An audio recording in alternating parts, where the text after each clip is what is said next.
जय जय माई जय जय माई राधा कृष्ण माई जय जय माई जय जय माई राधा कृष्ण माई जय जय माई जय जय माई शिरडी साई माई. இன்னும் நிறைய சத்சங்கம் அவளுக்கு கிடைக்கணும்னு பகவான் தீர்மானம் பண்ணினார். அப்படி அவள் கிளம்பினா ராமதேவரையும் ஞானதேவரையும் பாண்டுரங்கனே க்ஷேத்ராடனத்துக்கு அனுப்பிச்சாப்புல பகவானோட கருணையோடு அவள் பிரார்த்தனை பண்ணி கொண்டு குருவை தேடின ஒரு யாத்திரையாக. குருநாதர் கிடச்சிடுவாரா அத்தனை சுலபமா? யோகி ராமசுரத்மா சுவாமி சொல்கிறார், குரு கிடச்சுட்டா பாக்கியம்ங்கிறது இருக்கட்டும், குரு வேணும்னு தோணினா பாக்கியம். எனக்கு ஒரு சத்குரு வேணுமே, என்னை கைதூக்கி விடுறதுக்கு, அறியாமையில் இருக்கக்கூடிய என்னை கைதூக்கி விட்டு தெய்வத்தோடு இணைச்சி வைக்கிறதுக்கு வேணுமே, வேணுமான்னு கேட்டால் எல்லா மகான்களும் ஆமாம்னு சொல்கிறான். குரு அருள் இல்லாமல் தெய்வத்தை உணர முடியாதுன்னு சொல்கிறான். ராமகிருஷ்ண பரமஹம்சர் ஒருத்தர் கேட்டார், சரி நான் கேட்குறேன், உங்களை மாதிரி சாமியாரால் என்ன பிரயோஜனம், என்ன பண்ணுறீங்க நீங்கள் அப்படின்னார். அவருக்கு என்னத்தை விளக்கி புரிய வைக்க முடியும்? குதர்க்கவாதிகிட்ட ராமகிருஷ்ண பரமஹம்சர் சொன்னார், இந்த கல்யாண புரோக்கர்லாம் கேள்விப்பட்டிருக்கியா? ஆமாம். என்ன பண்ணுவாங்க? நல்ல பொண்ணு நல்ல பிள்ளைன்னு சேர்த்து வைப்பாங்க. அது மாதிரி உங்களெல்லாம் சாமிகிட்ட சேர்த்து வைக்கிற புரோக்கர் இருப்பா நாங்கள்லாம். எவ்வளோ பெரிய விஷயத்தை சாதாரணமாக சொல்ல. ஜீவ பிரம்ம ஐக்கியத்தை உண்டாக்கக்கூடியது ஞானிகளோட வேலை. குருவை தேடி போகிறா. சரித்திரம் ரொம்ப அழகாக எழுதியிருக்கார் சாய் சரவணன். முதல் நேவாசே க்ஷேத்திரம் போனதும் அவளுக்கு ஆகாரம் வேணுங்கிறத அங்கே கோவில் கொண்டிருக்கிற மோகினிராஜே வந்து, பகவானே வந்து மோகினி அவதாரம் எடுத்த பெருமாளே வந்து ஆகாரம் கொடுத்ததையும், பக்கத்தில் தான் என் பிள்ளை இருக்கான்னு சொல்ல அங்கே என்னன்னு விசாரிச்சு போனால், ஞானேஸ்வர் மகாராஜ் எந்த தூணில் சாய்ந்து கொண்டு பகவத்கீதைக்கு விரிவுரை ஞானேஸ்வர் எழுதினாரோ அந்த இடம் இன்றைக்கி இருக்குது. அதெல்லாம் பார்க்கணும். வாழ்க்கையில் புண்ணியக்ஷேத்திரங்களுக்கெல்லாம் போகணும், சாதுக்களோட பஜனை பண்ணி கொண்டு போகணும், வரலாறெல்லாம் தெரிஞ்சுக்கணும். தமிழ்நாட்டிலே ஏகப்பட்ட ஸ்தலங்கள் இருக்குது, பாடல் பெற்ற ஸ்தலங்கள், திவ்ய தேசங்கள்லாம் இருக்குது. நம்ம பார்த்ததே இல்லை. நம்ம ஊரில் இருக்கிற கோவிலுக்கே நம்ம தினம் போகிறாமாங்கிறதே தெரியாது இல்லையா? ஞானானந்த சாமி சொல்வார், கோவிலில் போய் தெய்வத்தை கும்பிடு, வீட்டை கோவிலாக்கி கும்பிடு, ஹிருதயத்தை கோவிலாக்கி கும்பிடு இல்லையா? அப்படி ஒரு க்ஷேத்திரமாக நேவாசையிலேருந்து பைட்டன் போகிறா. பிரதிஷ்டானபுரம்னு பேர்.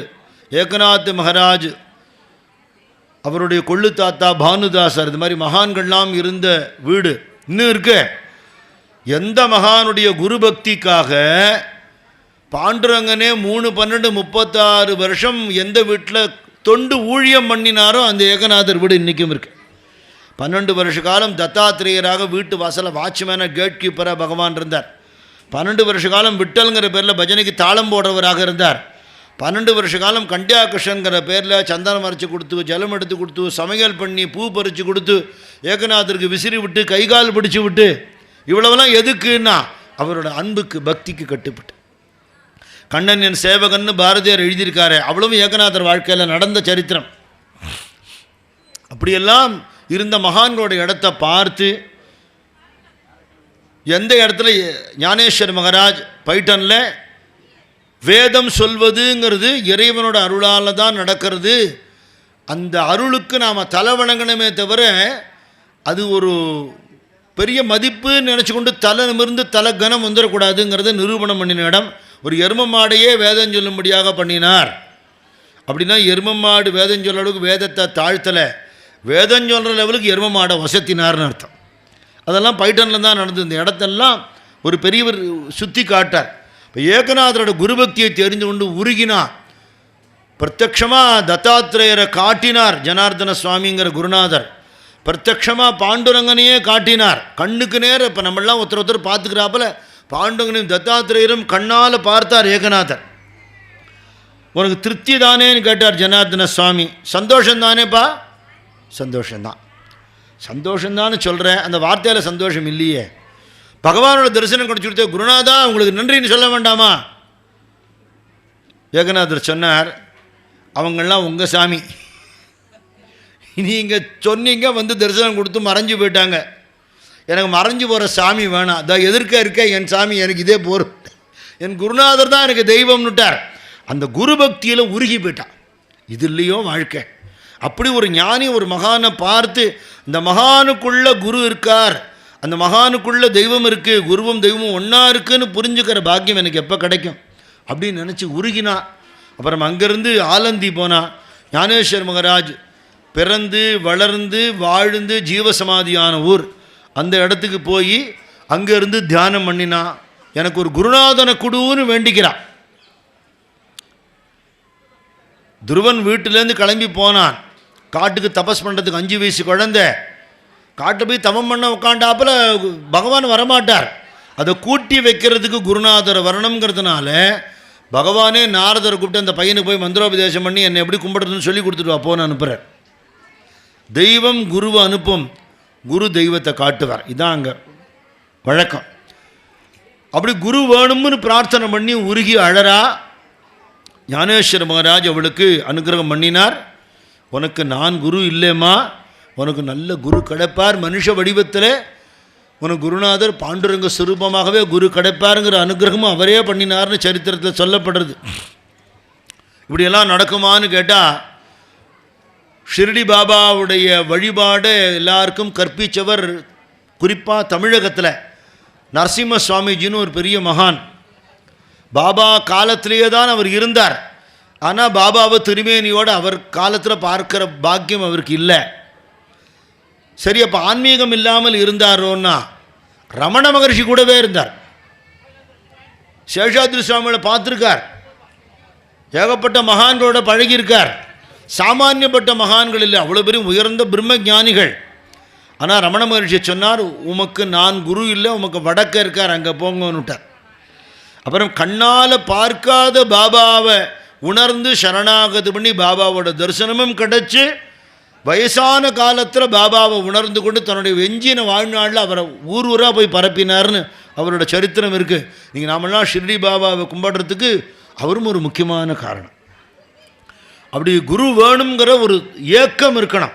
ஏக்கம் இருந்துட்டால் சமர்த்த ராமதாசரோட அனுகிரகம் சிவாஜிக்கு எப்படி கிடச்சிது அப்படின்னா, குரு வேணும்னு உருகி அழுதார். எனக்கு ஒரு குருநாதன் வேணும்.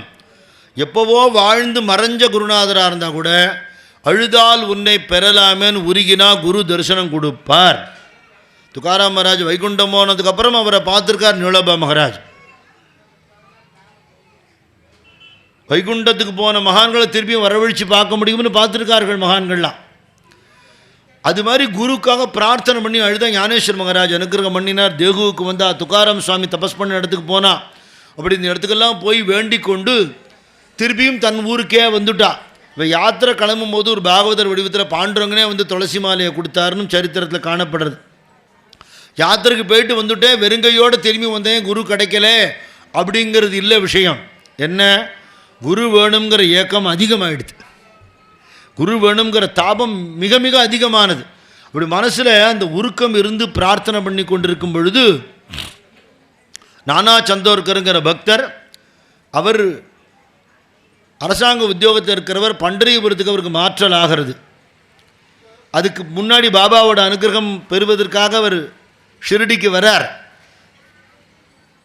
இன்னார் வரப்போகிறாங்கிறது நம்ம எஸ்எம்எஸ் மெசேஜ் அனுப்பிச்சு லெட்டர் போடணுமா, தந்தி அடிக்கணுமா, ஞானிகளுக்கு எல்லாம் தெரியுமே. அவர் வர்றதுக்கு முன்னாடியே பண்டரிபுரம் போகிற பாட்டெல்லாம் பாபாவே உட்காந்து பாடுறார். எல்லோரும் ஆச்சரியப்படுறார், நம்மளாம் பண்டரிபுரம் போகலாமா அப்படிங்கிறார். நிஜமாக பாபா கூட்டின்னு போகிறார் பிறகு எல்லோரும் சந்தோஷப்படுறா. அதுக்கப்புறம் பார்த்தா இவர் நானா சந்தோர்கர் வந்திருக்கார், பண்டரிபுரத்துக்கு டிரான்ஸ்ஃபர் ஆகிருக்குங்கிறார். அங்கே உமக்கு வேலை இருக்குன்னார் பாபா. என்ன வேலை இருக்குன்னா, இந்த பொண்ணு அங்கே இருக்காங்கிறத அவர் கேள்விப்பட்டுவிட்டார். தாத்தா காலத்து நட்பு, தகப்பனார் காலத்து நட்பு. அவர் பெரியப்பான்னு தான் சுந்தரபாய் கூப்பிடுவா. கல்யாணம் 17 வயசில் ஆகி 4வது நாள்லேயே கைப்பெண் ஆகிட்டா. இதை துர்பாக்கியம்னு நம்ம நினைக்கக்கூடாது. எதுக்குன்னா, கல்யாணம் ஆகிறதுக்கு பேச்சுவார்த்தை தான் நடந்தது, கல்யாணமே ஆகலை.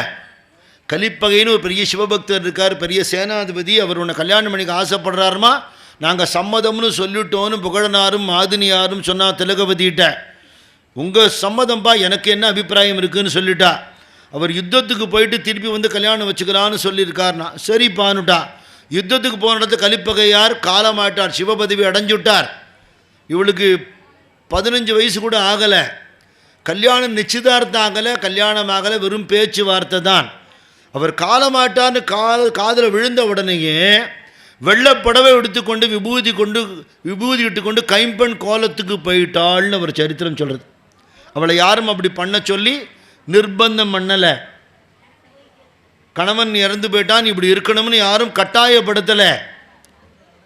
கைம்பெண் வாழ்க்கைங்கிறது வைதவியம் விடோன்னு சொல்கிறோமே, நம்ம தர்மம் எப்படி வச்சிருக்கு தெரியுமா? பெண்களுக்கு இறைவன் கொடுத்த சந்நியாசமாக அதை வச்சிருக்கு. சரியான எண்ணத்தில் புரிஞ்சு கொள்ளணும்.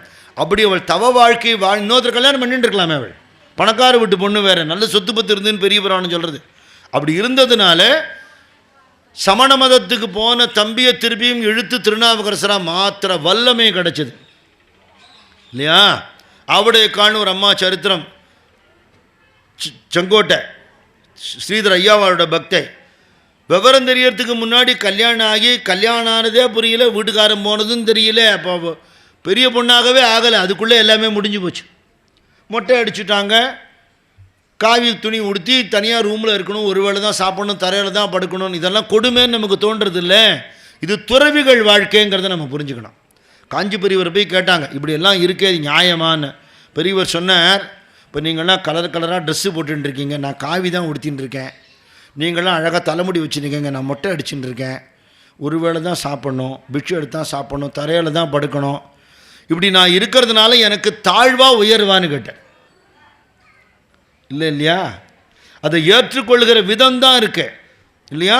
அப்படி இருந்ததுனால அந்த விதவை கோலத்திலேயே தெய்வீகமாக வாழ முடியும்னு வாழ்ந்து காட்டுட்டா இந்த அம்மாவுக்கு. அந்த சரித்திரம் தான்.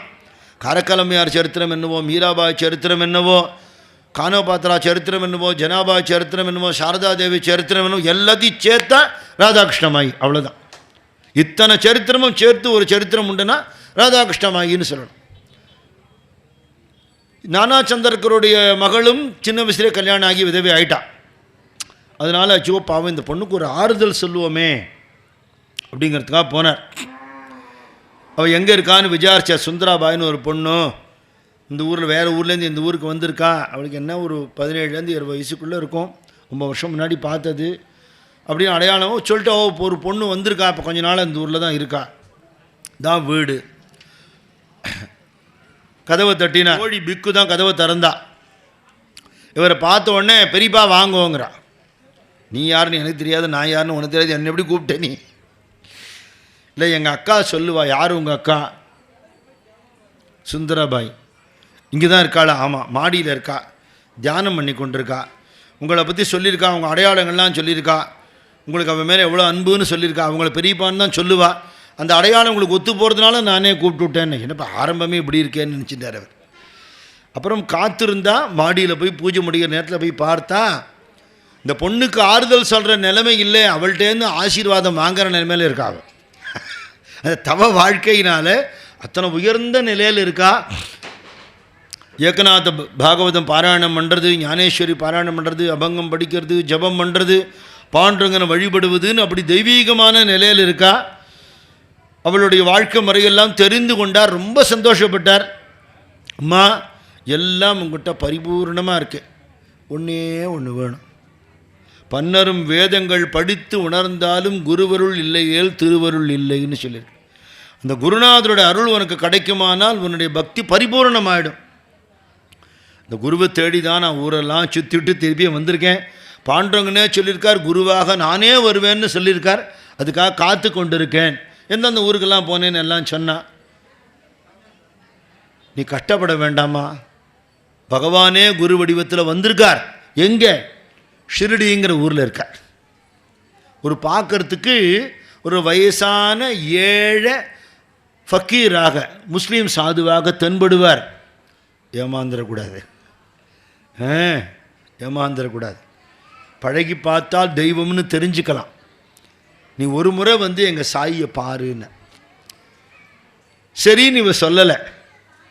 இருக்கட்டும், நான் வரதா இருந்தால் தெரியப்படுத்துகிறேன். என் மனசில் ஒரு சங்கல்பம் இருக்குது. எனக்கு சின்ன வயசுல எங்கள் தாத்தா என்னை அப்படி வளர்த்துட்டார். குரு விட்டல குரு தேவதா விட்டல நிதான விட்டல நிரந்தர விட்டல தீர்த்த விட்டல க்ஷேத்திர விட்டல. பாண்டுரங்கன் தான் குரு, அவர் தான் உறவு எல்லான்னு சொல்லி வளர்த்துட்டார். நீங்கள் யாரோ சாய்பாபான்னு சொல்கிறேன், எனக்கு பார்க்கக்கூடாதுங்கிற நான் நிறைய ஊருக்கு போயிட்டு ஏகப்பட்ட சாதுக்களை பார்த்துட்டேன். யார் இடத்துலையும் என் மனசு லயிக்கலை. அதனால் அவருக்குள்ளே நான் பாண்டுரங்கனை பார்த்தேனானா நான் அவரை ஏற்றுப்பேன், இல்லைன்னா இல்லைன்னா. வாயேன், உன்னை வேண்டான்னு சொல்லலையே, உனக்கு அப்படி தான் தோன்றதுன்னா அப்படியே செய்ய. நான் ஏன் உறுதியாக சொல்கிறேன், எனக்கு தெரியும் அவர் யாருன்னு, அது உனக்கு தெரியட்டுமே அப்படின்னு சொல்ல முதல்ல தயங்கினவள் அப்புறம் தோழி மூலமாக தகவல் அனுப்ப சொன்னால் வருவதாக தீர்மானம் பண்ணி கொண்டு கிளம்பினா. அவளோட உடவைகள்ங்கிறது என்ன, கட்டின்னு இருக்கிற புடவை தர இன்னும் ஒரு புடவை, ஒரு ராதாகிருஷ்ணனுடைய விக்கிரக மூர்த்தி, ஏகநாத பாகவதம், ஜபமாலை, ஒரு விரிப்பு உட்காந்து ஜபம் பண்ணுறதுக்கு, ஒரு டம்ளர் லோட்டா, இவ்வளவு தான், சாமான் கிடையாது. மகான்கள்லாம் அப்படி தான் இருப்பா. நிறைய உடைமைகளை இழுத்துட்டோம்னா திண்டாடணும், எதுவுமே இல்லாமல் இருந்துட்டால் அதுதான் ஆனந்தம். அப்படி கிளம்பி அவள் ஷிரடிக்கு வரா. ஷிரடிக்கு வந்துட்டு அங்கேருந்து உள்ளுக்குள்ளே கோபர்காம் ஸ்டேஷனில் தான் இறங்கணும். இப்போ இருக்கிற மாதிரி இல்லை ஷிரடி. அப்போ அந்த காலத்தில் இவள் வந்தது அப்படின்னு சொல்கிறது 1907 வருஷம்னு சொல்லப்படுறது.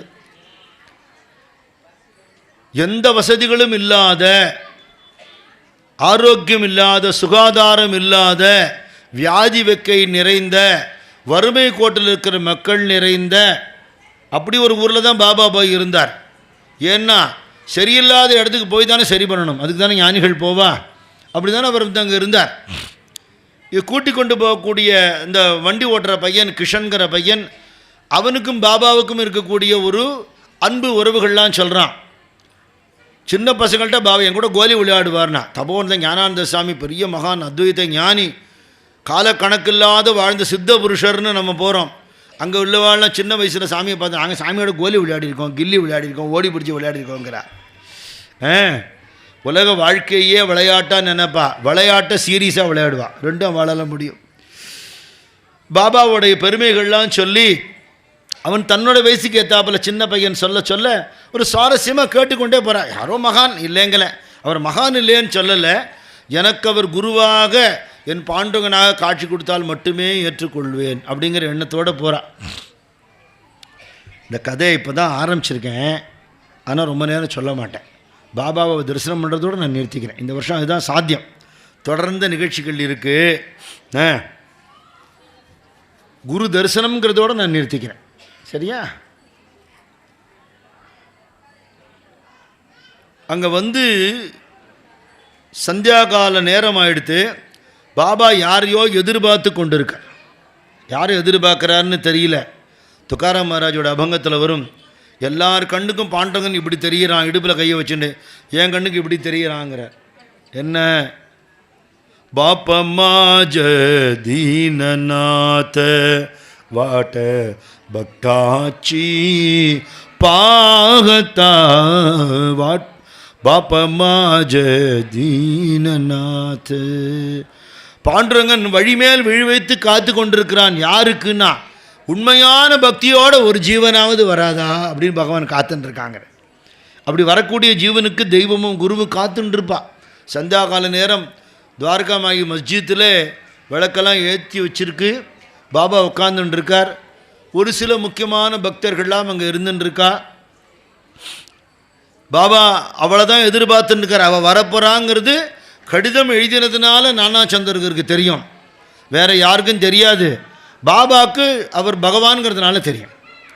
அவள் தன்னுடைய தான் வந்த வண்டியிலேருந்து இறங்கினா கொஞ்சம் இருட்டி போன நேரம். அந்த இடமெல்லாம் ரொம்ப அழகாக வர்ணிக்கப்பட்டிருக்கு சரவணனோட புஸ்தகத்தில். ரொம்ப அனுபவித்து படிக்க வேண்டிய இடம். கையில் இந்த ராதாகிருஷ்ணன் மூர்த்தியை அணைச்சி வச்சுண்டு அவள் தான் ஆராதனை பண்ணக்கூடிய சுவாமி. அவள் தான் அவளுக்கு ஆதாரமும் கூட. எடுத்துட்டு இறங்குறா. ஒரு வெள்ளை உடை உடுத்தி கொண்ட ஒரு பெண், இளம்பெண், முக்காடு இழுத்து விட்டுருவா. முகத்தை பார்க்க முடியாது. ராதாகிருஷ்ணமாய முகத்தை பார்த்தவர்கள் வெகு சில பேர். ஒரு புகைப்படம் கூட இல்லைன்னு சொல்லப்படுறது. எப்படி இருப்பான்னு தெரியாத ஒரு அன்புனால சித்திரம் வரைஞ்சி பூஜை பண்ணுறோம், விக்கிரகத்தை வச்சு பூஜை பண்ணுறோமே தவிர இப்படி தான் இருப்பான்னு சொல்ல முடியாத ஒரு எழில் வடிவம் தான் அந்த அம்மாவோட வடிவம். ஏக்தார்னு சொல்லக்கூடிய ஒரு ஒத்த கம்பியோடு இருக்கிற ஒரு தம்புரா, ஒரு சிப்பலா கட்டை கிருஷ்ணனை அணைச்சி வச்சு கொண்டிருக்கா. அவளோட ஏகநாத் பாகவத மாதிரி விஷயங்கள்லாம் கையில் இருக்குது. அதோடு வந்து இறங்குறா. வந்து அங்கே இதுதான் பாபா இருக்கிற இடம்னு கேள்விப்பட்டு வந்துவிட்டா. அந்த பாழடைஞ்ச மசூதியில் சாமி உட்கார்ந்துன்னு இருக்கார். இவள் முக்காட்டு அப்படி லேசாக நகர்த்தி தன்னுடைய கண்ணு மட்டும் தெரிகிறாப்புல அவர் அப்படி தரிசனம் பண்ணினாளாம். காணோ பாத்திரா சொல்கிறா, உன்னை பார்க்குற பாக்கியம் எனக்கு எப்போ கிடைக்கும் பாண்டுரங்கா. பாண்டுரங்க மனமோகனா நேத்ரபருணி பாகின காய பாண்டுரங்கா. என் கண்ணறைய உன்னை எப்போ நான் பார்ப்பேன், அந்த பாக்கியம் கிடைக்குமா? ஹாத்தி கேவுனி வீணாட்டாள பஜன கருணி சருவ காள. கையில் வீணையை வச்சுக்கொண்டு தாளத்தை வச்சுண்டு நாம சங்கீர்த்தனம் பண்ணி கொண்டு தேவுனி சமச்சரணிம்பாள புக்காமாள வாகின காய பாண்டுரங்கா. கருப்பு பொட்டு புக்கா வச்சுண்டு துளசி மாலை போட்டுண்டு உன்னோட திருவடிகளில் தலையை வச்சு நமஸ்காரம் பண்ணுற பாக்கியம் பாண்டுரங்கா எப்போ கிடைக்கும்னா அத்தனை ஏக்கத்தோடு வரா. குருவாகவும் பாண்டுரங்கனாகவும் இருக்கக்கூடிய சுவாமி தரிசனம் கொடுக்குறார்.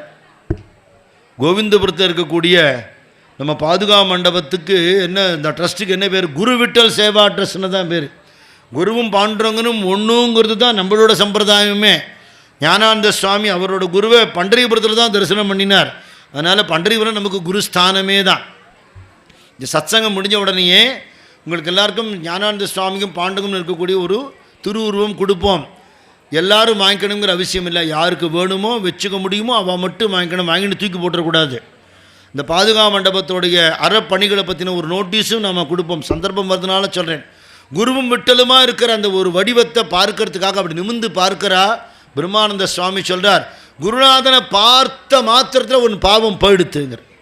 दर्शन से सब पाप विनाशे दुख दरिद्र सब दूर गयो रे. உன் துக்கம் போயிடுத்து, உன்னுடைய வறுமை போயிடுத்து, தாழ்ச்சி நிலைமை போயிடுத்து. குருநாதனை பார்த்த உடனேயே, அவனுடைய அமுத மொழிகளை கேட்ட உடனே அவனுடைய அறியாமை இருள் நீங்கிடும். அமிர்த வச்சன சுனு தமனாசோரே घट बीदर प्रभु पायलयो रे. आज सखी मेरे सद्गुरु घराये मेरे मन में आनंद भयो रे. இன்னைக்கு குருநாதனை பார்த்துட்டேன்.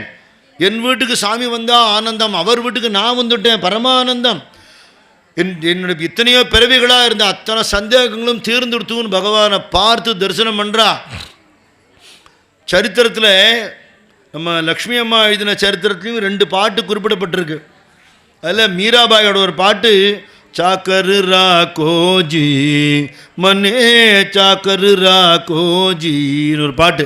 அந்த பாட்டில் மீரா சொல்கிறா, கண்ணா உன்னோட வேலைக்காரியாக என்னை பிருந்தாவனத்தில் வச்சுக்கோ. தெருவெல்லாம் பெருக்கி நான் கூட்டுவேன், அங்கே தோட்டம் அமைப்பேன், புஷ்பமெல்லாம் எடுத்து கொண்டு வந்து உனக்கு சமர்ப்பிப்பேன்.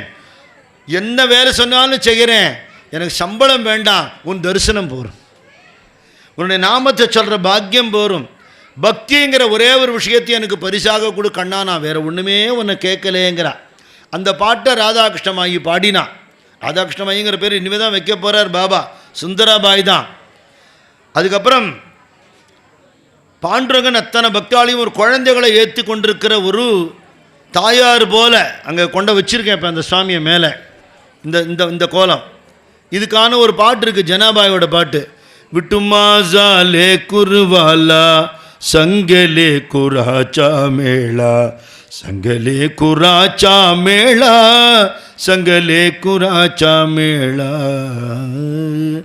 எந்தெந்த மகானை எந்தெந்த இடத்துல ஒரு தாயார் வச்சுட்டு இருக்கா ஒரு குழந்தை மாதிரிங்கிற விளக்கக்கூடிய பாட்டு. இதெல்லாம் அவள் பாடினதாகவே சரித்திரத்தில் நாம் பார்க்க கிடைக்கிறது. ஏதோ ஒரு பாட்டு 2 பாட்டு பாடலை, தன்னை மறந்து மீரா பஜனும் அபங்கங்களும் பாடிக்கொண்டே இருக்கா. நேரம் போகிறதே தெரியல, ஊர் கூடி போயிடுத்து. இனிமையான குரல், அது தன்னை மறந்து பாடக்கூடிய நிலையில் அவ்வளோ பேரோட மனசையும் இழுத்துடுத்து. பாபா அப்படியே நிஷப்தமாக உட்காந்துருக்கார். அவ்வளவு பேரும் அவளை பார்த்து கொண்டிருக்கா. ஒரு உத்தம பக்தியும் உத்தம குருவும் தரிசனம் பண்ணக்கூடிய அருமையான ஒரு சந்தர்ப்பம் இது. பார்க்க கிடைக்காத ஒரு காட்சி. சங்கீர்த்தனம் முடிஞ்ச பிறகு இந்த அம்மா தன்னுடைய பொருள்கள்லாம் அங்கே வச்சுட்டு ராதாகிருஷ்ண மூர்த்தியும் வச்சுட்டு பாபாவை நமஸ்காரம் பண்ணினா. அந்த மூர்த்தி எடுத்து பார்த்து பாபா அனுகிரகம் பண்ணினார். அன்பே வடிவமானவள் ராதை. ராதையை பற்றி விவரிக்க முடியாது, சுகபிரமே அவளை பற்றி சொல்ல முடியலன்னு அழறாராம். அப்பேற்பட்ட அன்பின் வடிவம்.